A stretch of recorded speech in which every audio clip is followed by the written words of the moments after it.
Priory School is a comprehensive school, an urban comprehensive school, 1,200 students. Today in our citizenship lesson we are going to be looking at phobias, and one in particular. Okay, our starter is on the board, but you've also got a copy on each one of your desks.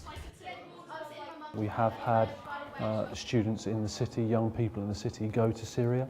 We have had demonstrations from the EDL. This is the kind of culture that we have in the background. You've got some thinking questions here, 1, 2 and 3. As a group, discuss the 3 questions. Write your thoughts onto your big pieces of paper. I think it's incredibly important to have these difficult discussions regularly in the curriculum. Obviously not every single week, but it should be there frequently. Unfortunately, they get bombarded by the media, social media, friends, a lot of misinformation. Unless we're regularly tackling those things, those misconceptions embed with the students and therefore can be harder to move from them. We're all bombarded by information. Young people are at the centre of that. They have phones, they have devices where they are presented by information. I think it needs a long-term policy rather than an afternoon at 2 o'clock on Friday where 100 pupils are in the hall and you're pitching to the masses, or whether it's delivered by someone who perhaps hasn't got the expertise of a citizenship teacher or an RE teacher.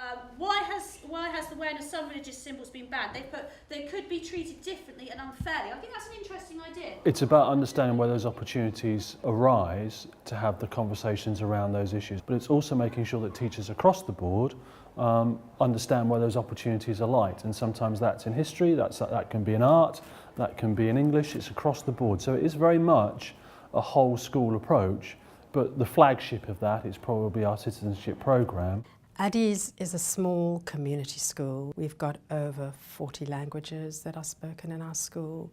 We've got a very diverse staff, and I as head teacher with my staff believe in building our community as much as our community builds us. We've embedded fundamental British values into our school curriculum because I have seen from other institutions that if you just shoehorn it in, the students don't get very much from it.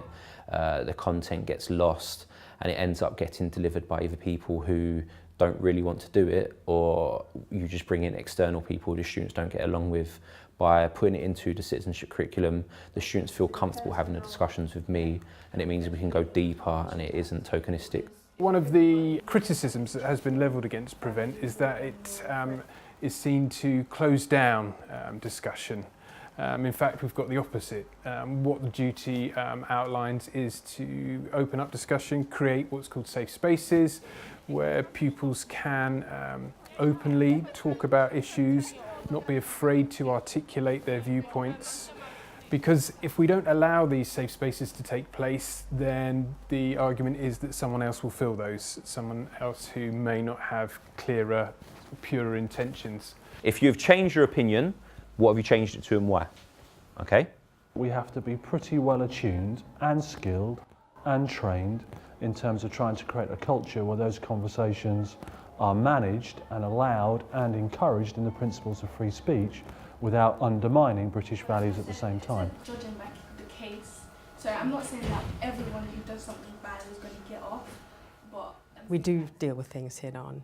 I mean, I'm very keen for us not to be a sort of tick box school.